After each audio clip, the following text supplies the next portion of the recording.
It is time for Around the 412 with Smitty and Tyler.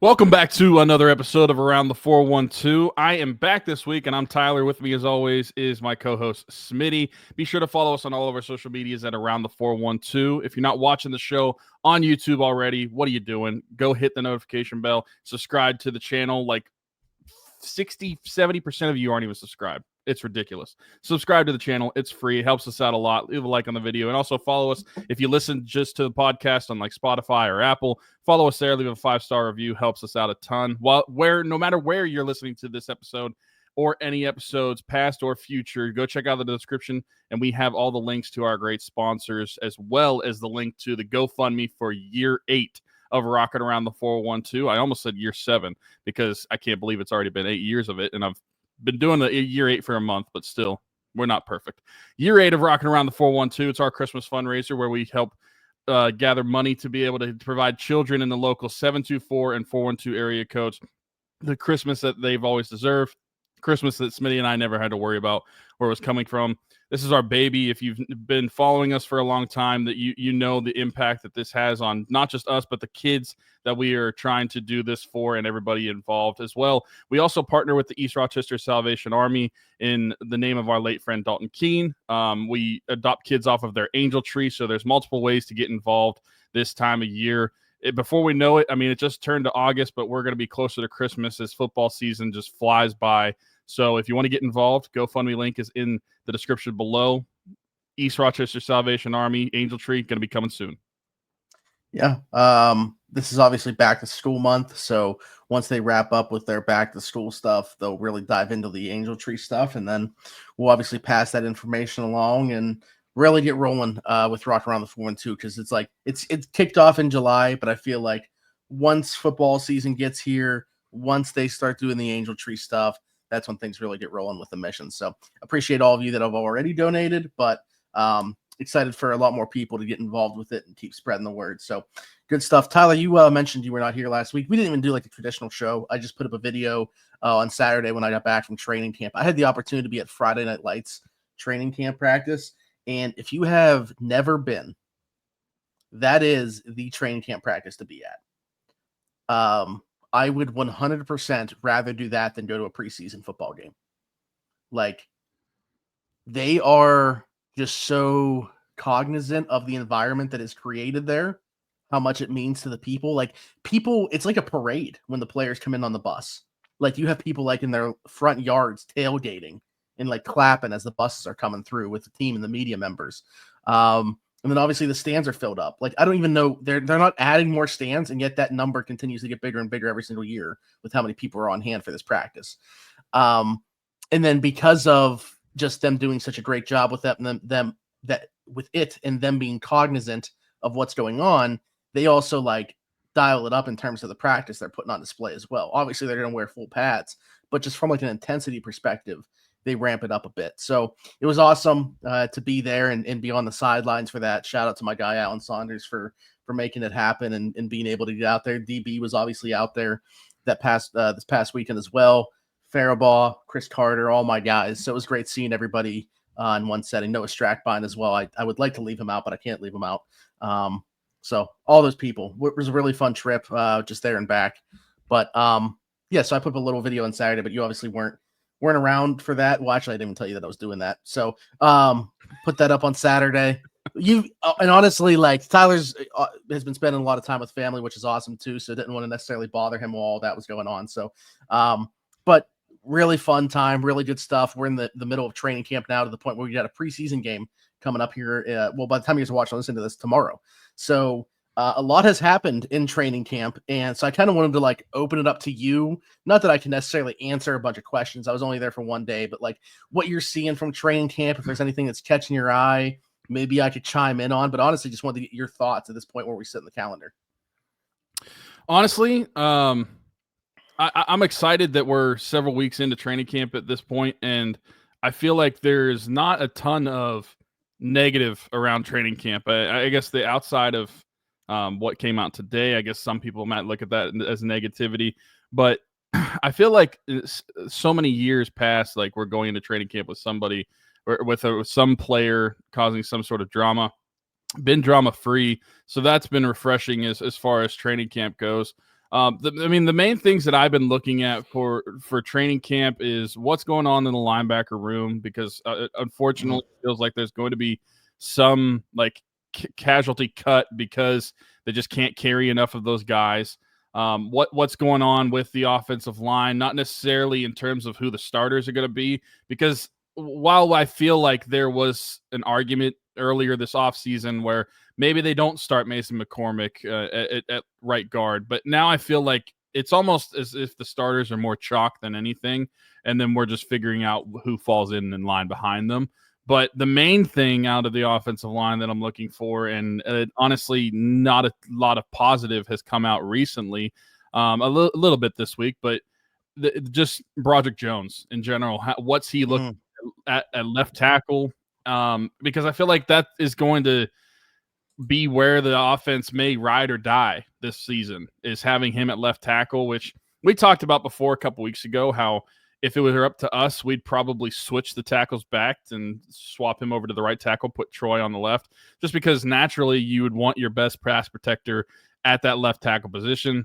We feel like that's Troy Fautanu, but I digress. It's not going to happen. So that's really one big storyline that I've been following. It's just the story of Broderick Jones in this training camp, because quite honestly, we're getting to the point where it's like push come to shove for Broderick Jones, and we're going into this season as a make or break year. Are the Steelers going to pick up the 5th-year option after this year? I feel like all of that resides on how he performs this upcoming season. So that's something that I've enjoyed following and seeing how he's going to progress. Obviously, the receiver, I was going to say, I'm just naming a couple more things, like the wide receivers, continuing to see how they work out, namely like Roman Wilson, what kind of progression that he's having. I mean, I know Aaron Rodgers spoke pretty highly of him, which isn't something that Aaron Rodgers would have to do, which leads me to believe that he sees something in Roman Wilson, at least enough to make it seem like there could be something there, which should be pleasant for Steelers fans. But also the injury to Calvin Austin, how are other receivers going to step up? And then in this position, still, where are the Steelers receivers going to come from? Do we have all 5 on the roster, assuming that they just carry 5, or are they still going to try to find somewhere elsewhere? I know there was some news since our last show where we've talked about where Terry McLaurin was looking for a trade. Obviously, I don't think the Steelers were going to actually not necessarily get involved. I think they were going to get involved by like kicking the tires on it, but I don't think that it was actually going to come to fruition and actually happen. But still interesting to see like that, the Chris Carter meme of, and the next day, and the next day, and the next day, it's never going to die. Yeah. It's going to continue to have that conversation until the Steelers finally get some wide receiver depth for the long haul. Yeah, I mean, in terms of Broderick, I feel like the day that I was there was like the last really rough day that he's had. By all accounts, he's been good this week. I was talking with Nick Farabaugh about it. I was talking with Chris Carter about it. Like, they're reporting. And then Allen had been there, but he flew to Jacksonville today, so wasn't there for today's practice. But he's had another strong day today. So again, we got to see it in a game, but I think it's encouraging that he had a good week of practice this week. And, you know, I think important context here, and not to say he's going to face good edge rushers, so like it's good to get these tests, but he's fared much better going against Nick Herbig as opposed to Alex Highsmith. Like, he was exclusively seeing Highsmith, and Highsmith was taking his lunch. But ever since Highsmith has been out of practice now, he's fared much better. So I think that it's important that he gets those reps against, you know, more premium pass rushers. But you know, encouraging signs that he took a step forward, it sounds like, this week. And so did Roman Wilson. 3 straight really good practices by all accounts, which I think is important. You mentioned Aaron Rodgers speaking pretty favorable of him. I think that's important. It's funny, like, I put out a post talking about the initial depth chart and just kind of like in the replies going back and forth with people, seeing that Roman just has not been very good. And then that was like, that day was the first day of the 3 days in a row that he's had good practices, funny enough. So I'm not saying it's, you know, me that gave him the boost that he needed. It's all about you, huh? Yeah. So I had to say, so I can't remember. I've made a couple jokes about it, but after I met Roman at Pat's camp, not this one, the previous year, he has definitely seen my Twitter account. Whether or not he saw any of those tweets, I don't know. But I'm rooting hard for Roman. He was a super cool dude, and I obviously have no reason to root against him. I just think that he hadn't shown enough to me yet. But in all seriousness, in terms of somebody getting the most out of him, maybe a bit intentional to put him that low on the depth chart to give him some fuel. So we'll see. Yeah, I did wonder because obviously the first depth chart of training camp came out, and I did wonder if that was the actual depth chart for the receivers, like that's how they truly felt about those guys, or if that was more of a message being sent to Roman Wilson to kind of light the fire under him a little bit more and add some more fuel to that.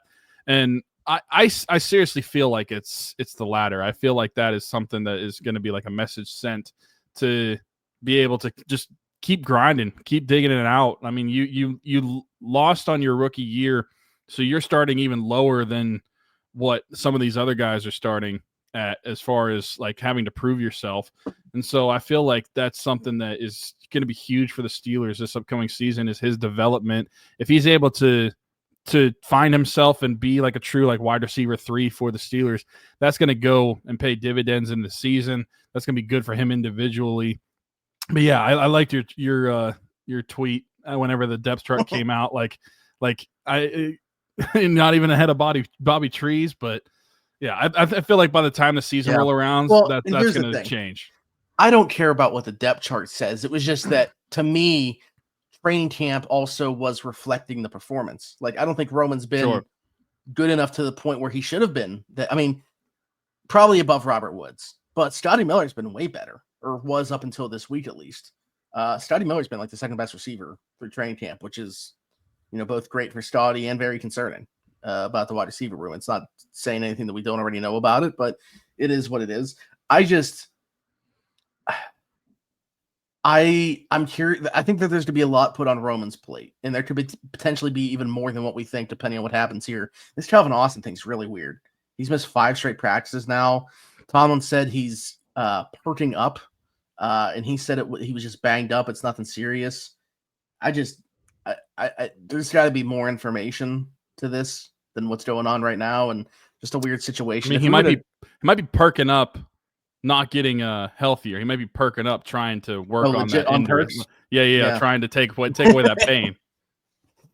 That might have been a little Tomlinism that nobody caught. Yeah, true. But yeah, Calvin himself told Nick that he was, just banged up. So we'll see. I wouldn't expect to see him much, at least early. Well, certainly not on Saturday, obviously. But I don't even know about that second preseason game. I think it'd be tough for him to turn around and do so. So it'll be interesting to see there. But like Roman's obviously, like his role could change drastically depending on what happens with Calvin there. Like right now, Roman's only starting when they're in 11 personnel, which might not be all that much. But if he's number 2 receiver, he's going to play a lot more than we think he potentially could. So that'll be interesting.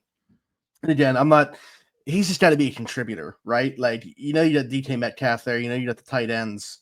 We're not asking him to be a world beater. We're not asking him to be a game changer.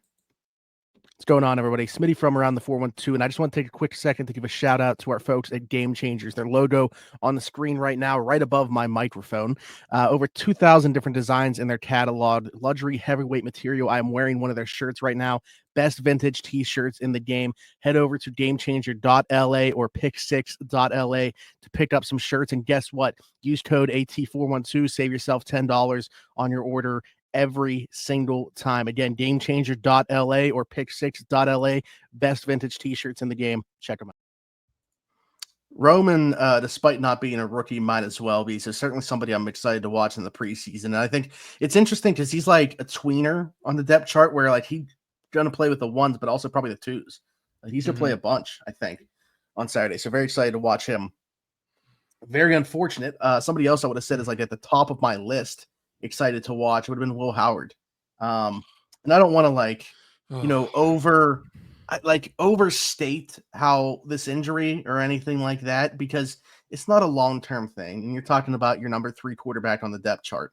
But this was like his time to shine. Like if you were hoping to see Will Howard play football, it was going to happen in the preseason, because if everything goes according to plan, we're not going to see him in the regular season. So this was going to be our time to see Will Howard play. And what was it going to look like? Man, like, again, I don't want to overstate this, but I think a lot of watchability for Steelers preseason football went out the window with this injury. I agree with you wholeheartedly. I mean, this injury kind of sucked the soul out of the preseason to me. Like I lost a ton of interest. Obviously, there's certain battles, certain players I still want to watch during these games, but one of the main ones, if not the biggest one, was Will Howard, because of what you just said. Like, this is really the only time, hopefully, that we have to see him play in the 2025 season. Otherwise, a lot of things probably went very wrong during the 2025 season. Mm-hmm. But these 3 games were going to be his time to shine, like you just said. This is the only time we would have really seen him get a lot of snaps, even with the, I guess, quote unquote, makeshift first team that you a lot of times see in these preseason games. And the fact that we don't get that, it's just really disappointing for me. And obviously, like you said, like this guy's career is not over. It's like a fractured finger.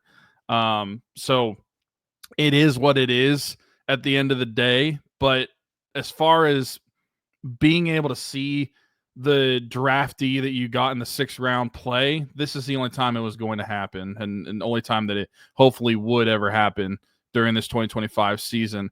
And I know some people have talked about, like, this is his career as a Steeler is done and everything like that. Well, no, it's not. They have him for 3 more years under contract after this one still, even if he's not the starter. But I still think that no matter how Will Howard played in the preseason, that was not going to change the Steelers' plans for quarterback in round 1 next year. I don't think that had any indication at all for what they're doing next year. I don't think that it gave them any thought. So that's why, like, I'm not really worried about next year as far as the draft goes, what that's going to look like for the future of Will Howard or whoever quarterback they're going to be taking. But it is just disappointing because Will Howard, as far as 6th round draft picks goes, has a lot of potential upside that you could get from based off the slot value where he was selected. And at the quarterback position, you're always intrigued to see how those guys are going to play. And so the fact that he just might miss the entire thing and we don't see him at all in 2025, it's just very disappointing. And rookies in general, like, you know, if I were to ask you, who are you most excited to watch? I think the list is largely rookies because you're getting to see them for the first time. Caleb Johnson, I think, is probably the number 1 guy now with Will Howard being hurt. Derek Harmon, knowing that he's going to be out there Saturday after he was able to return to practice today. Jack Sawyer. Y.A. Black has been like I'll be honest, unsung guy here in training camp. He's getting his hands on footballs every single day. I don't know that it's officially kept track of, but somebody probably is keeping track out there. He's got to lead the team in batted balls so far in training camp. It just seems like he's getting 1 or 2 every single day. So that's a way for a guy like that to, if you're not going to get home on the pass, like, that's still a way for him to impact the pass game if he's not going to get home with his pass rush. We know he's a good run defender. So maybe there's something there with Y.A. Black. I saw Ray Fittipaldi was on 93.7 The Fan and shared that the Steelers are, like, really, like, obviously they liked him enough to draft him, but, like, internally they're starting to feel stronger and stronger about him and, like, really feel like maybe they got a steal within the draft, which would be great to see. You know, for a team that didn't have a 2nd round pick, it's early, but, you know, if things go the way that it looks like they might, and I just felt about the draft in general when they first took these players, I think they did very well for a team that didn't have a 2nd round pick. So I'm excited to watch this group of guys go out there. Rock Taylor is a UDFA. I think it's going to be fun to watch what he does in the preseason. On the other side, Sebastian Castro. I threw a couple other deep roster flyers. Cameron McCutcheon, who's a corner playing with the 3rd teams. He's made a lot of, you know, pass breakups, got his hands on a lot of balls. And then I'd say Keyshawn Williams, probably the receiver flip of that, who's running with the 3rd team offense. Like, those to me are the guys to watch if you're to be watching later in the game in the preseason. I know a lot of people probably don't watch like the first half, but if you're watching deeper on, those are the guys that I'd be keeping an eye on. So, but most importantly, like I said, like Caleb Johnson, Jack Sawyer to me now probably at the top of the list with no Will Howard. Yeah, for sure. I'm going to be keying in on those guys for sure. And I feel like this is shaping up to be what's funny to say this without actually seeing any of them play in even a preseason game yet. But on paper, this class, even though after it happened, we talked about how maybe this doesn't seem like the previous draft class that Omar Khan had, but at least from what we're hearing from training camp, the expectations that we're having from what we expect in some of these preseason games from some of these players, I feel very good about this draft class with the notation of not seeing them actually play a down of football in a real game, but seeing when expecting the contribution that you're going to get from some of these guys, I feel like it could shape up to be another solid class for Omar Khan.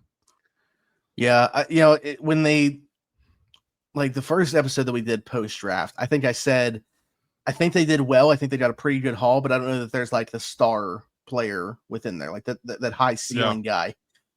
But the way that they're talking about Derek Harmon, the way that he looks in this setting, again, let's add context to that. It's just comparing him in this setting with guys with previous draft picks in the same setting. So not the whole body of work that they've done, just in training camp, how comfortable he's looked, how dominant he looks.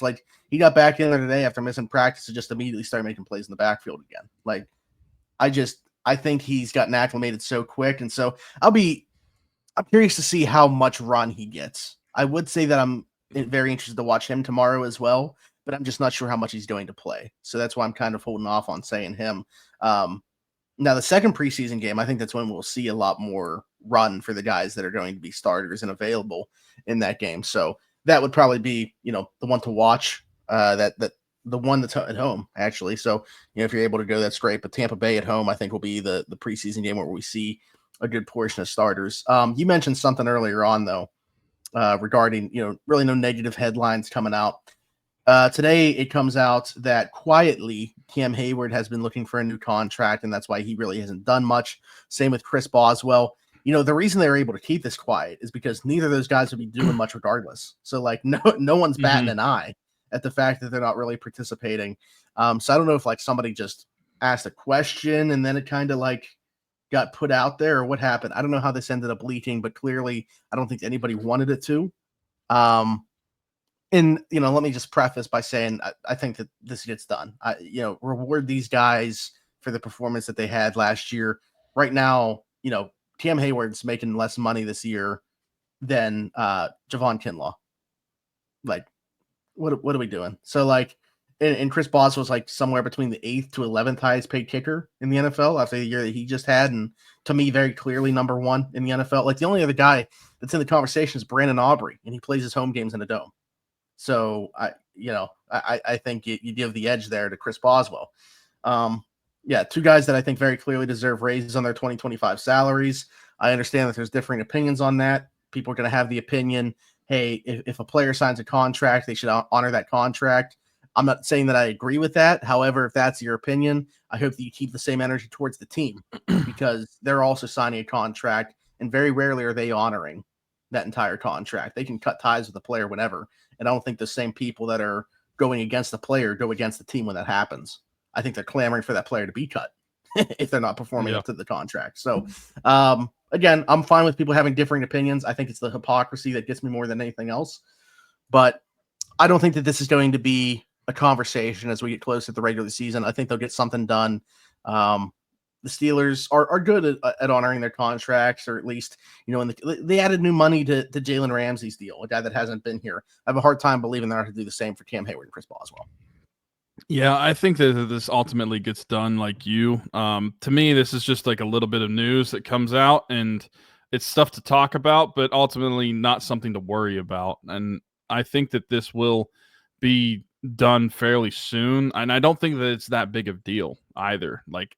If these guys want to restructure these deals, and I understand why people feel the way they do, if they think that you honor a contract, you sign the contract, whatever. But in the line of profession that these guys have, where the market is getting reset all the time, constantly being compared to your peers, and you can't easily find another job. It's I understand why, if they want to stand on any foot that they can and try to get whatever they can out of the teams, I fully support that. And in the case of like Cam Heyward and Chris Boswell, these are, and you just mentioned too, and that's a great example, like Jalen Ramsey, not been here for a long time, but they added money to his deal. Cam Heyward and Chris Boswell, like those are your guys. So I feel like the Steelers are definitely going to back their guys. They'll get this done. And like you said, this is probably something that probably should not have leaked and somehow did. So it's going to be a talking point and be made a big deal, I'm sure, by national media or whatever.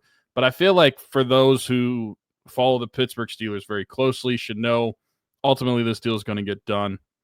I don't think that it's that big of a deal for them to want more money. And for the reasons you just said, like being Cam Heyward being like the 18th highest paid player at his position, it's kind of ridiculous. And I understand his age, but the fact that he still went out after getting that contract last year and performed the way he did, I have no issues giving him some more guaranteed money. And the same thing goes with Boswell. The fact that he's not a top 3 paid kicker in the NFL, that's just getting a bargain for the Steelers. And so no problem putting some money on top of his deal as well. These are your guys. I think that they should get paid. And just because they signed these contracts whenever they did, I don't think that that necessarily means that they are not subject to change no matter what. Because like I said, football is very fluid. You're being compared to your peers year in and year out. And when you are higher than a lot of your peers but not getting paid the same, I feel like you should be compensated for that. And I feel like the contract should reflect that. Yeah, I think the big thing with contracts that people look at too is just like with that the total money that's on it, when like it's monopoly money other than what's guaranteed. So like he's had no as soon as the guaranteed money is the contract doesn't matter as soon as the guarantees are up. I brought this up with Hunter Homestead filled in for Alan today on the afternoon drive when we were talking about this. I was like, I mean, this contract would never happen, but imagine if somebody signed a player to a 2-year, $100 million contract, but $20 million of it was guaranteed in year 1 and then $80 million in year 2, but it wasn't guaranteed. Like, what does that contract matter? It's a 1-year, $20 million contract. It's a 1-year contract. Yeah. With Cam, he had his guaranteed money paid out already. His salary this year that has not been paid, his roster money is like 1 point something million. Like, I can understand why he's looking for a raise this year, 100%, especially because defensive line market just got reset. Again, Javon Kinlaw right now making more money than Cam Heyward is. It's just, yeah. I mean, this is the way that the business works, though. Anybody that tries to compare their 9 to 5, sitting there typing away, to the business that happens in the NFL, there's no way to do it. It's not an apples to apples comparison. If you wanted to, if you felt like you weren't being properly compensated, you could quit your job and go try to find something else. These guys can't just quit their job and go find something else without having to pay back all that money. Promptly retire, I guess. It's just business does not work the same way in the NFL as it does in your real world job. So I think that context matters. Because I see, I literally, Hunter texted me as we were recording here. It was like, I can't believe how anti-Cam the comments are in the show. I hadn't looked at them yet. I pulled them up on the side here as we were recording. It was going through some of them. It's insane. Like, these people just do not understand how the business of the NFL works. And like I said before, a lot of them are saying player signed a contract, you should have to honor it. Again, I don't agree with that line of thinking. I just hope that you feel the same way about the team in that respect as well. Yeah, and that kind of goes back to the whole, I mean, this is completely, it's not like necessarily apples to apples, but I don't think it's unrelated as well, since it is football too. But like, look at college football for a second and look at how when people complained about the NIL era being brought up, and that's continuing to evolve, but the NIL and the transfer portal, like, these players can now make their own money, but also they can transfer in and out of a school when they want to, within certain parameters, but they can still like leave and there's no repercussion from it. So many people were in an uproar whenever that happens. And so many people still get in an uproar if a player from their team leaves happen, or a big player from one school leaves and goes to another school. Whenever coaches have been able to do that for ever, and nobody has really said a word about the coaches, I feel like this is similar in that case, where it's saying the teams, the larger entities should be able to do one thing, kind of like the coaches in college football, but some people don't think the players should be able to. And I just don't personally agree with that. No, absolutely not. Anyways, we probably spent too much time talking about that. We'll see what happens with Cam Heyward and Chris Boswell. A couple roster Cam's moves also number 83 on the NFL Top 100 this year, by the way. I don't know how many of those 18 players, or 17, I guess, if he's the 18th highest player, are in the top 100. I don't think it's that many, though. Sure. He should be higher as well. A couple roster moves as well, being that Will Howard is hurt. They want a fourth quarterback, as they always like to carry through training camp. Logan Woodside, I'm so mad because, Alex Chisora, Steelers Depot, did call this, and I did see that, so he would have beat me to it anyways. But I was going to throw this name out there just because I was looking at free agent quarterbacks. I was like, oh, he's been with Arthur Smith multiple times. Logan Woodside has. So I was with him in Tennessee, also spent some time with him in Atlanta. Not that he's going to even push like Spencer Thompson or Skylar Thompson here for a roster spot or a practice squad spot, but they need a fourth quarterback. He'll probably play a good bit in that third preseason game, I would think. But I think for Saturday, you'll see Mason for a half and you'll see Thompson for a half. I wouldn't expect to see Woodside, 2 days after basically being signed. So there's that. And then the other one, much more intriguing me, Andrus Peat, a former first-round pick of the Saints, who is a 3-time Pro Bowler, interesting career arc, like not very good right away, and then made 3 straight Pro Bowls, and then kind of back on the downswing after that. Spent last year with the Raiders, mainly a guard, but he's played tackle as well. I don't think he's going to push either the tackles here or push Mason McCormick. But I think it's interesting from a perspective of like Calvin Anderson, who's missed a good bit of camp now, or Dylan Cook, who I think has looked really good, but has been here before and they've cut bait with. So, and Pete's obviously got the flexibility to go inside as well. So interesting signing there, I think, more than the Woodside one, because even though it is August 7th, I wouldn't rule out this guy making the 53. Yeah, I mean, there's somebody that makes sense for a depth piece for the Steelers. I feel like this is their prototypical depth offensive lineman, is somebody who could swing to multiple positions. And you mentioned Calvin Anderson missing some time. I feel like Mike Tomlin has been a big subscriber to the best ability being availability.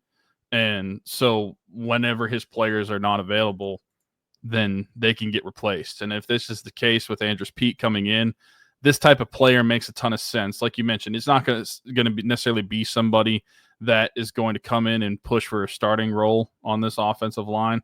But to have the flexibility of guard and tackle position and having somebody that has played in the NFL, veteran in the NFL, saw a few Pro Bowls, like that's not necessarily a bad guy to have around for depth as well, especially with a lot of your younger offensive linemen too. Like we looked at Isaac Seumalo a lot as being that veteran presence along the offensive line. I don't think it would be a bad thing to add another voice in that offensive line room to kind of coach up these younger guys too.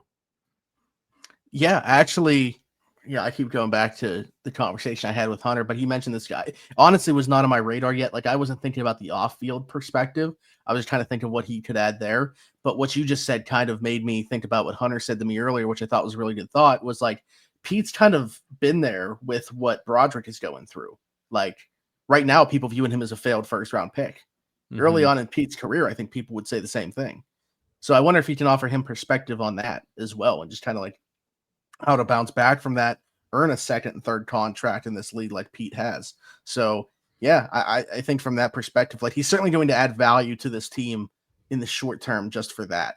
But again, I'm like super intrigued by this. Like, is he going to push for a 53 spot? The offensive line was one of those spots where I was like, where are the cuts going to come from? He certainly doesn't help that math. Like he makes it harder to me figure out where that cut is going to come from. Is it from the interior, like a Max Sharping or something like that? Or, is it going to be one of those tackles, maybe even 2 of those tackles that we talked about? They don't even necessarily need to carry 4 when you talk about guys that can play on both sides. So I don't know. I think there's going to be 4 tackles. It's just going to be really interesting. Anderson signed a 2-year contract. So I would say right now, I still wouldn't necessarily think Peat is going to make that's hard to predict right now with him just being here. So I'm still going to say for right now, he'd be the guy on the outs. But to me, if he is going to make it, it's going to be over Dylan Cook. Yeah, that would make sense considering that Calvin Anderson has that other option. And I mean, could it be a guy like Max Strapping too? Ultimately, because he can play at the guard position too, just that flexibility. Mhm. It gives the Steelers more options. Well, That'll be so interesting to see. I was thinking Sharping would be cut regardless at this point Yeah. because of that. Okay. So if I'm going, obviously you're starting 5. Congratulations, you just had a kid. You're cut. Yeah, that's tough. So there's your starting 5. Hey, unrelated. This is a Pirates thing. Bailey Falter traded last week. They had already taken their like baby photos or whatever to reveal that they're having a baby. So it was in like a Pirates jersey and stuff like that. That's tough. Screw Ben Sherrington. But if you're thinking about the offensive line math right now, you obviously got the 5 starters: Calvin Anderson, Spencer Anderson, Ryan McCollum is the backup center. That's 8. Right. How many do they normally carry? 9? I would say 9. Leaving one spot. I don't I would necessarily go I would go with Peat, honestly, because of the ability to play guard as well. But I think until he gets more acclimated, it's hard for me to put him over Dylan Cook with the training camp that Dylan Cook has had. I think this is really bad news for Sharping. True. I also don't want to necessarily put too much into a depth chart right now, but the official Steelers depth chart does currently have Peat over Cook on it. So he's been here for a few hours. Playing into that. Yeah, I wonder if seniority's playing into that at all. But all right, yeah. So a couple additions there, good stuff. Was there anything else that happened in the Steeler world? I don't think so. I think we covered the big stuff. Is there anybody in particular that you're looking forward to on Saturday? Like, do you have any deep cuts that you want to watch these guys? I mean, I said the obvious ones, and I threw like a few like deep cuts out there to be out there with like the third team.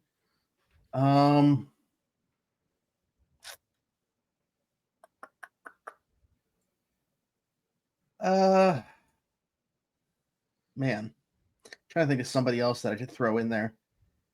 Oh, you know what? They didn't say he's not going to play, so I guess he's going to, and we got to see how he looks physically. Cole Holcomb. Okay. I was thinking of one, another linebacker actually, but not that high on the depth chart. Because when we were talking about the rookies that were drafted, we didn't talk about Carson Bruner. Obviously, we expect him to not make the 53-man roster, but I brought up in the position as close to a practice squad lock as there is. Yeah. But I brought up as the middle linebacker position in the beginning, like seeing some of those guys compete, seeing what the roster trims down to eventually.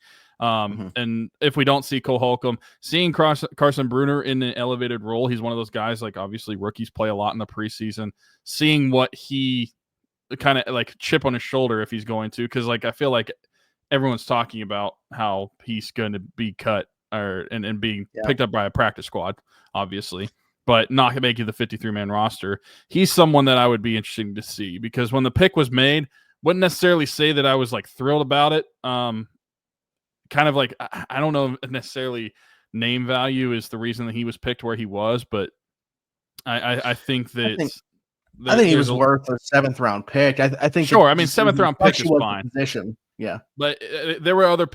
I guess what I'm trying to say is there were other players in the 7th round that I thought were a little more intriguing than the guys that they ended up taking. And so, whenever we get to see him play, I'll be curious to see what he looks like. Just if he has that chip on his shoulder, knowing that he's probably not going to make the 53-man roster, but still wants to make that good impression. Yeah, I mean, and Peyton Wilson, stick with the linebackers, to be wearing the green dot on Saturday. The green dot. No Patrick Queen, so Peyton Wilson will be wearing the green dot, which should be exciting. I'm looking forward to the big thing. Like I was only there for one day, but just talking to other people as well, like it just seems like he's just growing into himself already, like in year 2, like much more vocal. Like if he wins a rep and backs on backers, he's letting the other guy know about it. He kind of did like what do they call it in like with bulls? You like chase them and then they just go right past you. Like that's basically what he did with Kenny Gainwell. And then like he just pointed at him and let him know about it. Like I feel like you wouldn't have seen Peyton Wilson do something like that in year 1. Like he's just having a lot more fun, a lot more vocal out there. So I'm looking forward to big things for him. Just stick with the linebacker group. But yeah, I can't say I'm necessarily like super excited for Saturday specifically. However, like it's just cool to have a football game back. So Sure. excited about that from that aspect. It just means we're, closer to the regular season. But definitely Will Howard's injury took a lot of watchability out of the preseason for me. I know Tomlin didn't roll him out for entirely. I can't imagine it. I can't imagine it. His throwing hand too. Yeah, right. His His throwing offhand, hand. I could see it, but yeah, it's gonna be tough. But all right, good stuff. We appreciate everybody watching or listening to this. As always, be sure to like, subscribe, hit that notification bell if you were here on YouTube. Oh, I had such an easy way to work this in too, but I haven't played it yet. You know what? The unfortunate reality is right now this team's got 90 guys. They're going to have to cut the roster to 53. Smitty from around the 412 here. And while I may not have much hair, the hair that I do have will not be cut by anybody besides Peat at Keek's Barbershop. My friend Christian Circle, been with us since day one. Keek's Barbershop, located 401 Burkitch Way, Suite 2 in Beaver, PA. Download the app, The Cut. Book an appointment with Christian today, or you can do walk-in with Tony or Ashley. But again, Keek's Barbershop, 401 Burkitch Way, Suite 2 in Beaver, PA. Go check them out. Old school vibe in there. Absolutely love it. Cannot recommend them enough. Wouldn't go anywhere else. Maybe I'll see you there. Such a layup, and I didn't take it. I was looking there. How many times have we said the word cut in the last 30 minutes? I know, exactly. But anyway, be sure to like, subscribe, hit the notification bell if you were here on YouTube. If you're listening somewhere else, leave us a 5-star review and subscribe over there. And whether you're watching or listening, go to the other one. Totally free. Best way to support us, support the show. We keep growing. We just we crossed 3,000 subscribers on the YouTube this weekend. So appreciate that. Thank you, everybody. Let's keep growing. Let's get to 4K, and then 5K, 6, 7. If we have 4K by the end of football season, I'll buy everybody that likes this video a PS5. That's a deep cut. If you've been around, you'll follow through. Yeah, surely you'll follow through with it this time. Anyways, regardless of where you're watching or listening, there's a bunch of links in the description. We talked about them at the beginning of the show, but we did not talk yet about Marcelo Electric. Right above Tyler right now, our friend Brandon Marcelo, a.k.a. Boots, his small business serving Beaver, Allegheny, Lawrence, and Butler County. Hit him up, 724-614-0611. Whether it's residential, commercial, service calls, he's got you covered. Again, that's Marcelo Electric, 724-614-0611. Got Rock Around the 412 down there. Got Game Changers down there. Got Keeks Barbershop down there. We got all of our stuff down in the description, so be sure to do that. Hit us up on everything at Around the 412. Questions for a future episode. You just want to chat. Maybe hit up Tyler instead of me. No, I'm kidding. Don't matter. But all that good stuff. Again, stay on the lookout for more information as it relates to year 8 of Rocking Around the 412. I can't, like, every time I hear year 8 come out, it's just crazy to me. That's what I said in the beginning. I almost said year 7. Yeah, it's nuts. But we appreciate everybody that's been a part of this. And also, it's just like, I literally have something my mom made for me last year and gave to me at Christmas about the Christmas mission right here. So I'm like always reminded of it.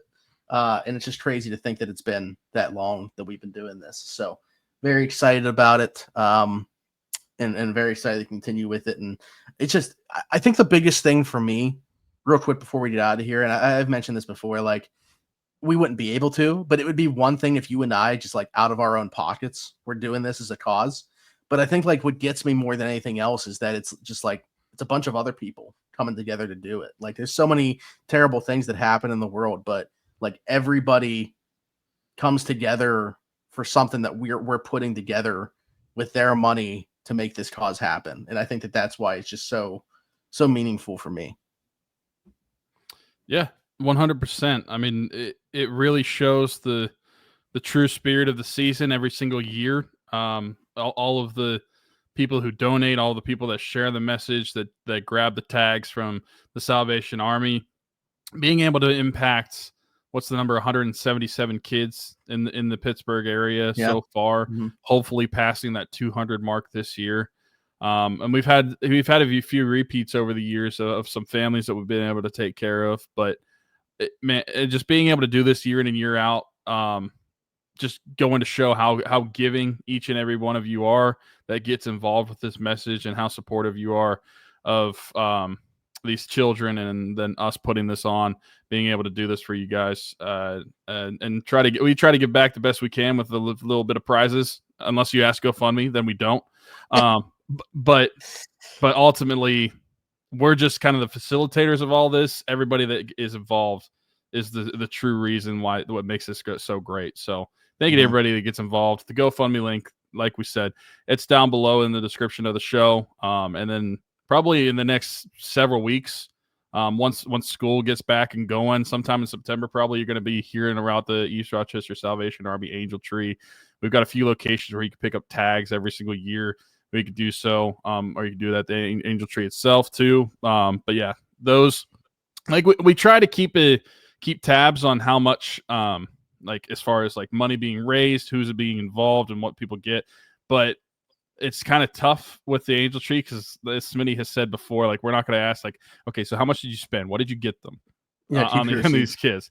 Yeah, keep your receipts just so we know how much has been raised. But I mean, we're probably over 40,000 so far. But still, being able to see that grow just means that we're impacting as many kids as possible, which is all that we've ever cared about. Yeah, good stuff. Good stuff. Really look forward to it getting ramped up. But as you mentioned, prizes as well. Unless you ask GoFundMe, don't go over there and read the mission. But either way, we're going to get out of here. Again, follow us on everything around the 412, and then hit us up separately. Tyler is Weiler_Teeks33. I'm Zachary Smith, PGH. So for Tyler and myself, thanks for listening to another. Oh, and by the way, if you're looking for like a Pirates or Penguins show, yeah, you might be waiting a bit, but Steelers ones will still be coming weekly. So stay tuned for another Around the 412 Steelers show next week. But until then, we'll see you.